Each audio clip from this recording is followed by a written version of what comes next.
আসসালামু আলাইকুম বন্ধুরা। আজ আমি আপনাদের শোনাব আধুনিক যুগের সাথে যুদ্ধ করে কিভাবে মানুষ সফল হতে পারে। তার আগে ইসলামের আলো চ্যানেলে নতুন হয়ে থাকলে চ্যানেলটি অবশ্যই সাবস্ক্রাইব করে পাশে থাকা বেল আইকনটি অন করে রাখুন, যাতে আমাদের সুন্দর ইসলামিক ভিডিওর নোটিফিকেশন সবার আগে আপনার কাছে পৌঁছায়। বন্ধুরা, একটি আধুনিক শহরে থাকত এক তরুণ, তার নাম ইমরান। ইমরান ছিল স্বপ্নবাজ, কিন্তু তার চারপাশে ছিল এক কঠিন বাস্তবতা। প্রতিদিন সে মোবাইল, সোশ্যাল মিডিয়া আর নানা প্রলোভনের মাঝে ডুবে যেত। কাজে মনোযোগ দিতে গেলেই নানা ধরনের বিভ্রান্তি তাকে টেনে নিয়ে যেত। একদিন ইমরান নিজের জীবনের আয়নায় তাকালো। সে বুঝল এই যুগটা আসলেই একটা যুদ্ধক্ষেত্র। এখানে তরবারি নেই, বন্দুক নেই, কিন্তু আছে সময় নষ্ট করার অস্ত্র, অলসতার বিষ আর গাফলতের ফাঁদ।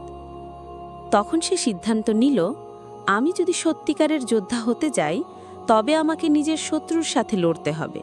সেই শত্রু হল আমার ভেতরের অলসতা, গাফলতি আর ভয়।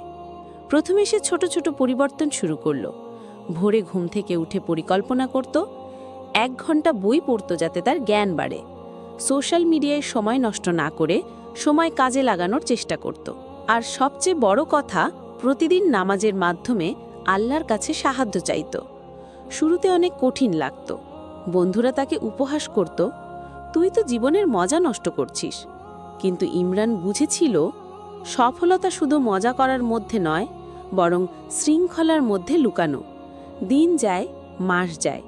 একসময় ইমরান নিজের স্বপ্নের পথে এগিয়ে গেল। তার অধ্যবসায় আর শৃঙ্খলা তাকে এমন এক জায়গায় নিয়ে গেল যেখানে অন্যরা শুধু স্বপ্ন দেখত। বন্ধুরা, এই গল্প আমাদের শেখায় আধুনিক যুগটা সত্যি এক যুদ্ধক্ষেত্র।